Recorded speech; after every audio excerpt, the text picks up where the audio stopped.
44 দিনের ব্যবধানে দ্বিতীয় দফায় বাড়ানো হলো।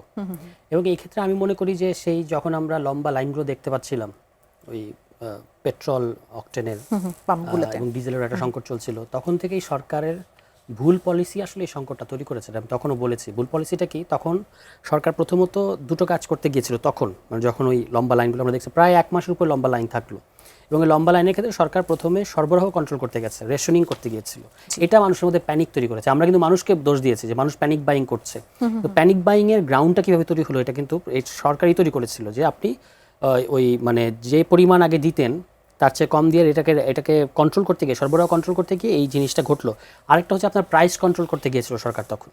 প্রাইস কন্ট্রোল করার মানে হচ্ছে আপনি জানেন যে আমাদের বিপিসি যেভাবে এই জ্বালানি তেলের দাম বাড়ায় সেটা হচ্ছে অটো প্রাইসিং ফর্মুলা, মানে বিশ্ববাজারে দাম বাড়লে আপনার এখানেও সমন্বয় করা হবে, ওখানে দাম কমলে আপনিও দাম কমাবেন। তখন যখন ওই ইরান যুদ্ধের কারণে দামটা বিশ্ববাজারে বেড়ে গিয়েছিল, সরকারের উচিত ছিল তখনই সমন্বয় করা, তাহলে কিন্তু আর এই লাইনটা হতো না। তখন সরকার বলেছে যে আমরা দাম বাড়াবো না। প্রাইস কন্ট্রোল করতে গিয়ে বলতে চাইলেন, সরকারের কৃতিত্ব নিতে চাইলো যে আমি আসলে দাম বাড়াই না, এতে মানুষকে আমি স্বস্তি দেওয়ার চেষ্টা করেছি। কিন্তু মানুষ যখন 10-15 ঘন্টা লাইনে দাঁড়িয়ে থাকলো, তখন কি এটা স্বস্তিদায়ক হয়েছে তার জন্য? আর এই 10-15 ঘন্টার কি কোনো অর্থনৈতিক মূল্য নাই? নিশ্চয়ই আছে। ফলে আপনি প্রাইস কন্ট্রোল করতে গেছেন, ওই লাইন হয়ে গেছে প্রাইস, বা টাইমটাই প্রাইস হয়ে গেছিলো। এইটাগুলো একটা ঘটনা ঘটেছে, এবং ওইটা ইনসেন্টিভ দিয়েছে আপনার চোরাচালানিদেরকে। আমরা শুনেছি না যে ইনফর্মাল মার্কেটে, ব্ল্যাক মার্কেটে তেল পাচার হচ্ছে, চুরি হচ্ছে, এমনকি 7 সিস্টার্সে পাচার হচ্ছে। কথাগুলো কেন আসছে? কারণ হলো বিশ্ববাজারে তো আপনার তেলের দাম তখন বেড়েছে, আর আপনি তেলের দামটা ধরে রেখেছেন, মানে সেই অনুযায়ী বাড়ান নাই। ফলে আপনার চেয়ে বেশি দামে, বিশ্ববাজারের চেয়ে কম দামে যদি বিক্রি করা হয় 7 সিস্টার, কারণ 7 সিস্টার্সও কিন্তু বিশ্ববাজারের সাথে তাল মিলিয়ে ভারতও কিন্তু তেলের দাম বাড়িয়েছে। ফলে তারা যদি ওই বিশ্ববাজারের চেয়ে কম দামে কেনে, তাহলে তাদের কিনতে পারলে তাদের লাভ। আবার আপনি এখানে আমার দেশে যা দাম ছিল তখন, তার চেয়ে বেশি দামে বিক্রি করতে পারছেন, মানে বিশ্ববাজারের চেয়ে কম দামে, কিন্তু দেশের বাজারের চেয়ে বেশি দামে বিক্রি করলেই এই লম্বা 1.5 মাস সময়ে চোরাচালানিদের একটা ব্যাপক আকারে মুনাফা এখানে ঘটেছে। এর পাশাপাশি তারা কিন্তু হোর্ডিংও করেছে, মজুদও করেছে, যেটা পরবর্তীতে আবার তারা 1-1.5 মাস পরে যখন দাম বাড়ালো সরকার, তখন তারা আবার ওই আগের দামে কিনে রেখে নতুন বর্ধিত দামে করে আবারও তারা মুনাফা করতে থাকলো। মানে তারা দুইভাবে মুনাফা করেছে এখানে। ঠিক আছে, এটা ছিল সরকারের ভুলের কারণে। এখন যে বলা হচ্ছে যে গতকালকে আমি দেখলাম জ্বালানি মন্ত্রী সম্ভবত ঈদের নামাজের পরে তার এলাকায় বলেছেন যে কোনো উপায় ছিল না দাম না বাড়ানোর, কিন্তু দাম না বাড়ানোর উপায় আছে। কিভাবে আছে আমি আপনাকে বলি। ধরেন অকটেন আর পেট্রোলের হিসাবটাই দেয়, এটাই তো সবচেয়ে বেশি ব্যবহৃত হয় ডিজেলের বাইরে। পেট্রোল আর অকটেনের ব্যাপারটা হচ্ছে অকটেনের যা দাম হবে পেট্রোলের দাম তার চেয়ে 5 টাকা কম হবে মানে লিটারে, এটা একেবারে সবসময় একই রকম। এখন আপনি 105 টাকা লিটারে অকটেন আমদানি করেন, আর দেশীয় বাজারে এটা যে শুল্ক, মানে আমদানি শুল্ক, ভ্যাট এবং উন্নয়ন সারচার্জ, পরিবেশন ব্যয়, এগুলো মিলিয়ে এটা দামটা 140 টাকায় চলে যায়।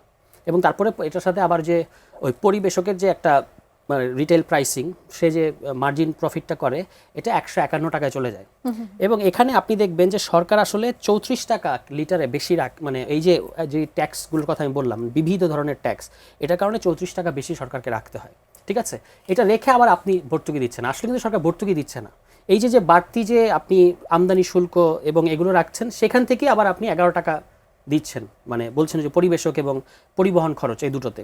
তাহলে এখন সোজা বুদ্ধি হচ্ছে, এই যেহেতু একটা এখন ক্রাইসিস চলছে, পাকিস্তানে আপনি দেখবেন, ইন্ডিয়া দেখবেন, কিংবা নেপালেও দেখবেন, তারা যে কাজটা করেছে, এই যে মধ্যবর্তী যে উন্নয়ন সারচার্জ মানে কি, আপনি বিপিসি এটা টাকাটা রাখবে, সরকারের কাছে রাজস্বতে টাকাটা যাবে। ঠিক আছে, এই মুহূর্তে এই উন্নয়ন সারচার্জ এটা মওকুফ করেছে অনেক দেশ, তার মধ্যে পাকিস্তান, ইন্ডিয়া, নেপাল, এই দেশগুলো উল্লেখযোগ্য দক্ষিণ এশিয়ার মধ্যে। তারা যেটা করেছে, যে টাকায় তারা আমদানি করছে থেকে, মধ্যপ্রাচ্য থেকে কিংবা অন্যান্য দেশ থেকে, এর সাথে যুক্ত করেছে শুধু হচ্ছে পরিবহন খরচ আর ওই যে পরিবেশকের খরচটা।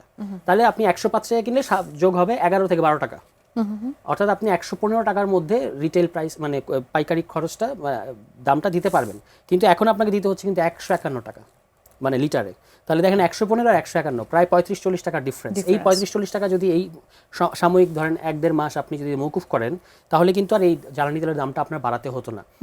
কিন্তু সরকার এটা না করার কারণেই কিন্তু এই যে আপনি বেশি এবং সরকার যেহেতু একটা মারাত্মক রাজস্ব ঘাটতির মধ্যে আছে, IMF এর লোন পাওয়া নিয়ে অনেক ধরনের সংকট বা চাপের মধ্যে সরকার আছে, এইটাকে সরকার দেখছে একেবারে কাঁচা রাজস্ব আয়, মানে প্রতিদিন যে মানে আয়টা আপনার হবে সেটার একটা ক্ষেত্র হিসেবে। এবং এই কারণেই তারা হচ্ছে এই বাড়তি দাম বাড়িয়ে হলেও এখান থেকে রাজস্ব কালেকশন করছে। কারণ সরকারের কিন্তু এই মুহূর্তে NBR সংস্কার না করার কারণে, যেটা IMF এর লোন না দেওয়ার একটা প্রধান যে সকল কারণে আইএমএফ লোনটা দিল না, তার একটা প্রধান যুক্তি ছিল যে আপনি এনবিআর সংস্কার করেন নাই, আমাদের যেটা রাজস্ব বিভাগ এবং ব্যবস্থাপনা এবং নীতি। আপনি কি মনে করছেন এটার সাথে সেটাও রিলেটেড? অফকোর্স, আপনি তারা যেগুলো বলেছে তার মধ্যে এটা একেবারে স্পেসিফিক করে বলা আছে যে আপনি বিদ্যুতে ভর্তুকি দিতে পারবেন না। ঠিক আছে, আপনি জানেন যে ক্যাপাসিটি চার্জের নামে সরকার কিন্তু ওই দায় মুক্তি আইন বাতিল করেছে, কিন্তু বাতিল করার মধ্যে দিয়ে যে ব্যাংক রেজলিউশন অধ্যাদেশে যেভাবে 18 কর ঢুকিয়ে দিয়েছে, এখানেও কিন্তু আপনি ওই দায় মুক্তি আইন বাদ দিয়েছেন, কিন্তু সেই দায় মুক্তি আইনের আওতায় যে সমস্ত ক্যাপাসিটি চার্জ আছে সেগুলো সরকার দিয়ে যাচ্ছে এবং বছরে তাকে 43,000 কোটি টাকা দিতে হবে, যেখানে আপনার IMF এর সিলিং হচ্ছে 39,000 কোটি টাকা, বাংলাদেশ হিসাবে 39,000 কোটি টাকা আপনি দিতে পারেন। এই যে 5-6 হাজার টাকা কোটি টাকা বেশি আপনি দিচ্ছেন, এটা হচ্ছে IMF এর আপত্তির একটা বড় কারণ, মানে অনেকগুলো আপত্তির মধ্যে একটা। এবং এনবিআরও তারা বলছে যে আপনার রাজস্ব ঘাটতি বিপুল, এই রাজস্ব ঘাটতির মধ্যে আপনি একের পর এক সামাজিক সুরক্ষার যে নতুন নতুন প্যাকেজ সরকার খুলছে, এটা কিভাবে মানে টাকাটা আপনি সোর্সিংটা কী হবে এটা IMF এর কাছে পরিষ্কার না। এই সমস্ত গ্রাউন্ডে কিন্তু ওই যেটা আওয়ামী লীগ আমলে শুরু হওয়া যে IMF এর কিস্তি, সেটা চতুর্থ এবং মানে শেষ 2 কিস্তিটা কিন্তু আমরা পেলাম না। এখন না পাওয়ার পরে মজার ব্যাপার হচ্ছে অর্থমন্ত্রী দেশে এসে খুবই একটা মনে হবে যে আপনার মানে একটা সমাজতান্ত্রিক দেশে বিপ্লবী একজন অর্থমন্ত্রীর কথা আপনি শুনছেন যে আমাদের এই লোন লাগবে না, আমরা কি IMF এর পেছনে পেছনে দৌড়াবো, এই কথাটা তারা বললেন। একদিকে এই কথা বলেছেন, অন্যদিকে আবার ওই পুরো প্যাকেজটা বাতিল যেটা আওয়ামী লীগ আমলে শুরু হয়েছিল, তারা এখন নতুন করে আবার